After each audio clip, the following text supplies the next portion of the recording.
Seja muito bem-vindo, muito bem-vinda aqui ao nosso canal. Mais um vídeo sobre um assunto bem importante para a nossa carreira em privacidade e proteção de dados. Esse é o tema que a gente discute sempre aqui, não só a parte teórica ali da LGPD, mas também a prática. Eu me chamo Maria Godoy, sou advogada aqui no Brasil e consultora internacional em privacidade e proteção de dados lá numa empresa no Canadá. Eu tenho essa visão aí juntando pelo menos essas duas jurisdições, mas vai muito além. Então é isso que eu costumo trazer aqui no canal, né? A visão de várias jurisdições, a visão prática que eu tenho ali trabalhando todo dia nessa área. E a discussão hoje pode ser um pouco polêmica para muita gente, né? A gente vai falar sobre o PL das fake news. Mas eu já adianto que eu não vou entrar aqui muito na questão polêmica de se ele viola a liberdade de expressão das pessoas, o que vai ser considerado não fake news, né? Que essa basicamente é dos pontos centrais aí que a gente tem de conflito ali na lei. O único aspecto político que eu vou trazer aqui, na verdade, é essa contextualização inicial aqui para vocês, pra gente saber do que a gente está falando, né? Mas fora isso, vou tentar não me ater às polêmicas do assunto e vou focar mesmo na relação que esse PL, esse projeto de lei, tem com a nossa área, né, de privacidade e proteção de dados. Então, o aspecto político que eu vou trazer para vocês aqui é só basicamente esse, onde estamos, né, com esse projeto de lei atualmente. Ele foi retirado de pauta agora, dia 2 de maio, né, de 2023. Não sei se vai durar até 2024, então é melhor falar o ano, né? Vamos ver se ainda vai ter mais um ano de discussão. Eu acredito que não, acredito que agora em 2023 já vão votar aí esse projeto, porque é algo que está bem acelerado, né, politicamente mesmo falando. Então é importante eu trazer esse contexto aí para vocês, só para a gente saber onde a gente está hoje. Porém, mesmo que venha a ser votado, né, novas discussões surjam sobre esse projeto de lei, é importante que a gente saiba que, independente disso, o conteúdo desse vídeo ainda é válido, ainda é importante, porque nele eu trago várias reflexões ali que permeiam mesmo a nossa compreensão sobre não só o mercado, mas o ordenamento jurídico completo ali que a gente tem com relação à privacidade e proteção de dados, né? A relação entre várias leis. Às vezes muitos profissionais ficam assim presos ali a olhar os artigos da LGPD, né? Ou as manifestações, as regulamentações da ANPD, mas a gente precisa ver a proteção de dados num todo, né? Como essas normas específicas interagem com outras normas do ordenamento, porque é aí que a gente vê realmente todo o sistema de proteção de dados e privacidade funcionando na prática, né? É baseado em todas essas interações. Então, esse vídeo aqui é para a gente apresentar as interações que esse projeto de lei tem e a questão de regulamentação de plataformas digitais, de moderação de conteúdo, como que toda essa discussão se relaciona com a proteção de dados. Vamos lá então. A gente está falando aqui do PL das fake news, que é na verdade o apelido do projeto de lei 2630 de 2020. E o nome dessa futura lei aí que estão tentando passar, na verdade eu trouxe a colinha aqui, porque, né, medo de errar, então é a Lei Brasileira de Liberdade, Responsabilidade e Transparência na Internet.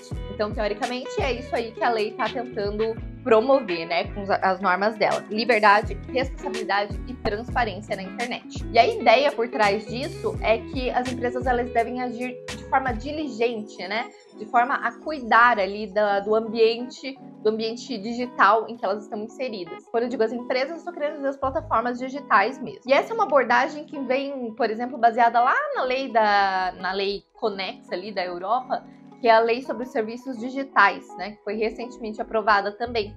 E aí a gente já tem um paralelo ali que a gente pode fazer com relação à proteção de dados, no sentido de que a LGPD também se baseou no contexto europeu. Então agora vem novamente o legislador nacional aqui se baseando em uma norma europeia para poder criar a nossa norma interna aqui. Bom, tudo isso aí serve mais ou menos para a gente contextualizar um pouquinho, né, o que vem a ser esse projeto de lei, mas a gente vai ver agora, então, vamos direto ali para as relações que ele tem com a proteção de dados.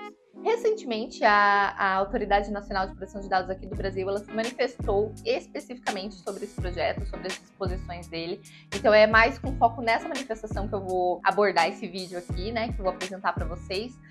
Mas tem alguns conteúdos que vão um pouco além, né? A nossa discussão aqui vai um pouco além, é um pouco mais aqui de colegas de profissão, assim dizendo, né? Ali a autoridade se posicionou de um modo mais formal. Aqui a gente vem discutir esse posicionamento da ANPD, com o qual, pessoalmente, eu posso registrar aqui que eu concordo, estive de acordo sim com as manifestações que ela elaborou nesse relatório. Primeiro ponto, então, que a gente vê ali que tem um pequeno conflito entre o PL e a LGPD é realmente na criação de uma autoridade supervisora, ou um órgão fiscalizador, órgão sancionador aí.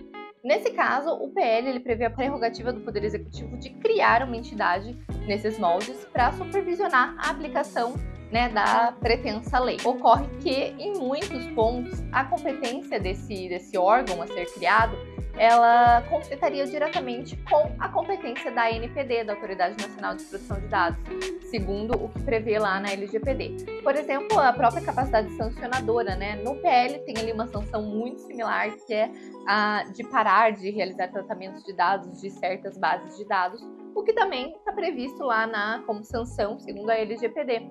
Então, realmente, a gente poderia ter um conflito ali muito evidente. E é nesse ponto aí que a própria ANPD se manifestou já, falando, né, considerando ali que realmente deveria haver uma noção de colaboração entre a ANPD, e essa pretensa autoridade. Ocorre que esse dispositivo ali, ele foi retirado já do projeto de lei, mas é muito importante que a gente trate dele. Por quê? Porque toda norma, né, prevê realmente um enforcement, alguma coisa que realmente force a aplicação dela ou dê força, né, dê subsídios ali para que ela seja aplicada, por exemplo, na questão aplicando sanções. Então, quem seria responsável por fazer isso lá no PL das fake news? É preciso que haja uma entidade, né, supervisora. Alguns profissionais vêm elegendo, posso dizer assim, a Anatel como uma pretensa autoridade, ali, agência, para poder supervisionar essa questão da aplicação do PL das fake news. Porém, né, outras pessoas vão lá e dizem que a ANPD deveria ser a entidade supervisora nesse caso.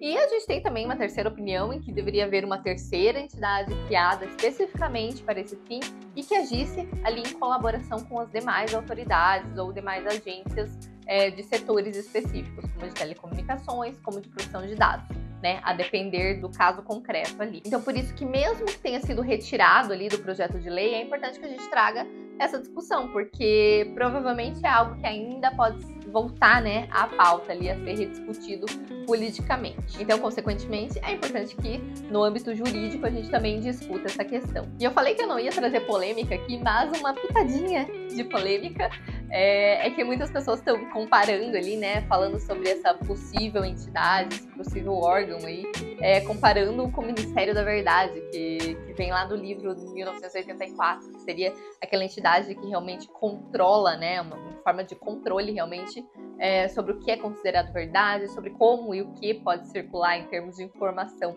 Então, a minha pitadinha de polêmica é essa aí. Quem quiser se aprofundar, dá uma olhada nessa discussão, que é bem interessante, assim, o posicionamento que algumas pessoas têm fazendo esse comparativo. Inclusive, eu quero destacar para vocês um trecho ali da manifestação da ANPD que eu achei que resume muito bem essa parte do conflito, né, de competências que pode existir entre essas entidades.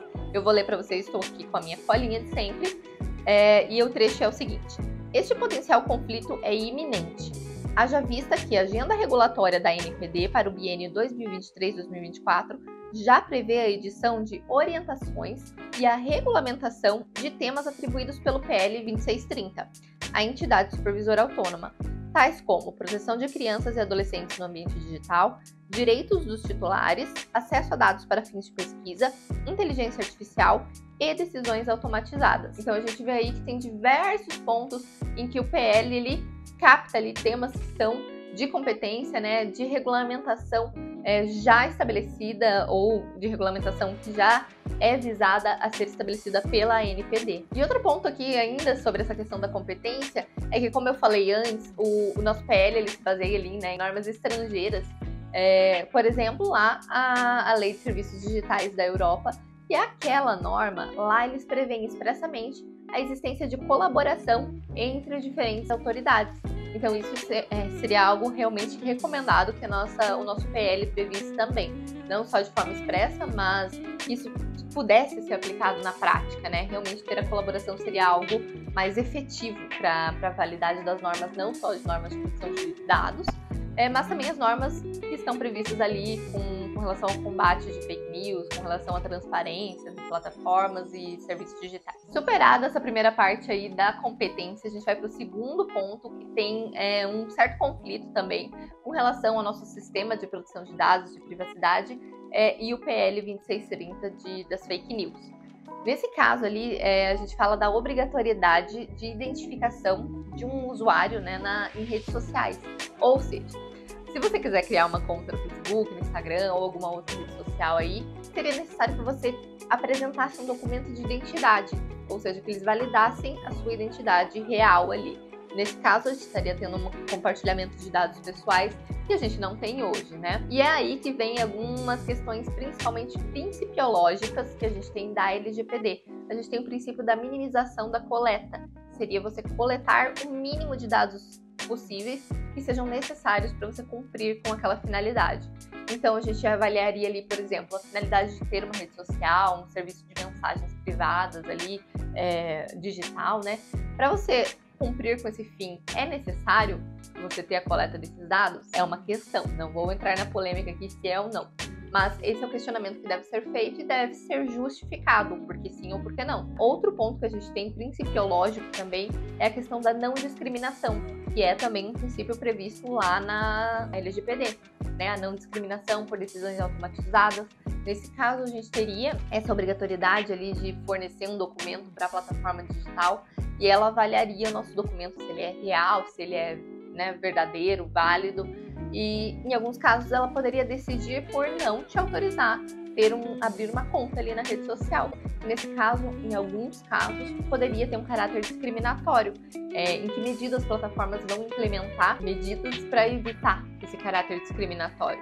Então, como essas decisões elas podem ser ali, né, contestadas pelas pessoas, pelos titulares de dados? Então, tudo isso são elementos que devem ser pensados visando ali a proteção de dados, visando todo o sistema de proteção de dados que a gente tem e que o PL, em alguns pontos, parece não ter essa cautela ali, esse cuidado inicial. E se a gente continuar refletindo sobre essa questão aí, dessa nova obrigação de coletar esses outros dados ali, coletar um documento, né, uma versão física ali, real, válida, um documento pessoal seu, de identidade, a gente pode pensar que isso pode acarretar até mesmo mais riscos de incidentes de segurança, de vazamentos, de acessos backdoor, porque os cybercriminosos ou mesmo governos, eles vão saber da existência desses documentos ali, então eles podem tentar acessá-los. E quando a gente fala na questão dos governos, inclusive, a gente tem que pensar, proteção de dados é assim, a gente vai escalando, né? Cada vez que você vai pensando em uma coisa, surge outra ali para você pensar junto. Quando a gente fala, então, de acesso por governos, né? A gente vai lá naquela questão de adequação da lei de proteção de dados, né? Não só do Brasil. Mas, por exemplo, lá para a gente ser conforme a lei da Europa, o GDPR, a gente tem que ter ali uma proteção, um nível adequado de proteção de dados no nosso sistema. E se a gente cria um sistema como lá dos Estados Unidos, em que o governo pode ter um acesso mais facilitado aos dados de algumas empresas, tendo isso aí, a gente vê que tem essa discussão, o nosso sistema não seria conforme, né? Então é algo que a gente deve observar, por quê? Porque isso traz muitas repercussões, não só para nossa questão jurídica interna aqui, mas principalmente para o nosso comércio, nossas relações ali com outros países, né? De transferências de dados, transferências internacionais de dados. Então podem ter consequências muito, muito ampliadas aí. É importante que a gente considere todos esses pontos quando a gente cria, por exemplo, uma nova obrigação para as empresas. Também tem vários outros pontos aí que surgem desde o início lá do PL, lá de 2020, de quando ele foi apresentado, né? Que é, por exemplo, a questão de metadados, que são basicamente o conceito mais genérico que a gente tem, que são dados sobre os dados, né? Por exemplo, quando você envia uma mensagem, a gente tem ali dados sobre o envio dessa mensagem, data, hora, né? A quem foi enviado. Então, são outras informações conexas que podem sim ser dados pessoais, porque elas podem gerar a identificação do titular de dados, da pessoa que enviou, por exemplo, ou que está recebendo. Então, há muitas questões ao redor desses metadados, né? Como eles devem ser armazenados, por quanto tempo, porque há um certo temor em que esses dados possam ser, quando armazenados de forma incorreta, né, ou tratados de forma incorreta pelas plataformas, podem causar uma espécie de vigilância sobre as pessoas. Então, é importante que a gente tenha atenção também a esses temas. Aí são alguns outros temas bem polêmicos também, que englobam proteção de dados e o projeto de lei 2630. Inclusive, ainda sobre essa questão dos metadados, a gente tem a possibilidade de criação de bancos de dados ali muito desproporcionais, novamente indo de encontro àquele princípio de minimização, ao princípio, né, de controle ali da nossa cultura de produção de dados mesmo, que é dar o poder maior ali para o titular de dados e não para as companhias, né, que acabam criando bancos de dados imensos, utilizando para outros fins também. Alguns dados que são coletados com um fim originário certo acabam tendo outros fins posteriormente aplicados. Então, realmente, proporcionar essa coleta excessiva acaba trazendo muitos pontos assim contraditórios com relação aos princípios da LGPD. E para fechar aqui o nosso vídeo, um ponto final aí que pode, né, que potencialmente conflita com a LGPD é a existência, a realização de avaliações de riscos sistêmicos. O PL das fake news traz aí essa modalidade de avaliação. Ela não conceitua de fato que são considerados riscos sistêmicos, não pontua taxativamente o que são, né, esses riscos, mas o que ela dá a entender é que anualmente as plataformas devem realizar uma avaliação de riscos, e esses riscos ali ela traz, por exemplo, riscos relacionados aos efeitos de discriminação que o tratamento de dados pode ter. E aí a gente vê uma similaridade bem grande com o que a gente tem lá na LGPD, os relatórios de impacto à proteção de dados. E também é um documento que, no fim das contas, acaba sendo uma avaliação de riscos. Então, ao certo, a gente não consegue saber em que medida, né, essa avaliação de riscos sistêmicos do PL se sobrepõe ou conflita realmente com o nosso relatório de impacto lá da LGPD. Haja vista que ambos visam avaliar, né, os riscos relacionados a algum tratamento de dados. Então seria interessante talvez o PL delimitar um pouco melhor quando essa avaliação de riscos sistêmicos vai se aplicar, em que casos, para que isso não invada ali o escopo do relatório de impacto já previsto na LGPD, né? Não duplique essa obrigação ou não conflite com ela. Em resumo, eram esses pontos que eu queria trazer para vocês aqui de uma forma um pouco mais direta, né? Tentando apresentar para vocês a relação ali entre esse projeto de lei e a nossa área de produção de dados e privacidade, mas a análise do projeto de lei em si é algo muito complexo, porque não tem relação só, né, com a nossa área de privacidade e proteção de dados, o que a gente viu que já tem bastante tema para ser discutido, mas também tem relação com diversas outras áreas, diversas outras normas, lá com o Marco Civil,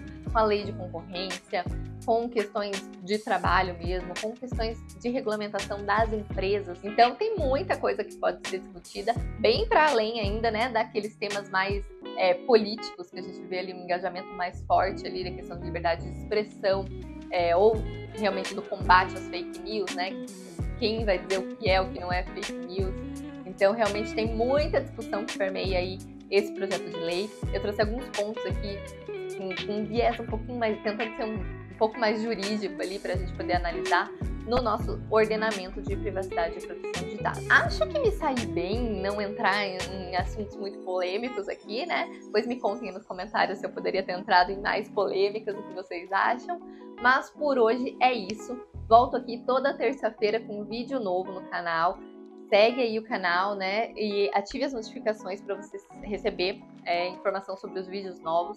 Toda semana eu tô por aqui. Se não, tô lá no Instagram todo dia também, respondendo caixinha, sempre em contato com vocês, porque o meu objetivo aqui é trazer conteúdo, informação prática, informação real, que a gente aplique na nossa carreira em privacidade e proteção de dados, né? Para os profissionais que pretendem se especializar e pretendem crescer aí nesse campo. Te vejo então na próxima semana e sigamos aí propagando a palavra da LGPD.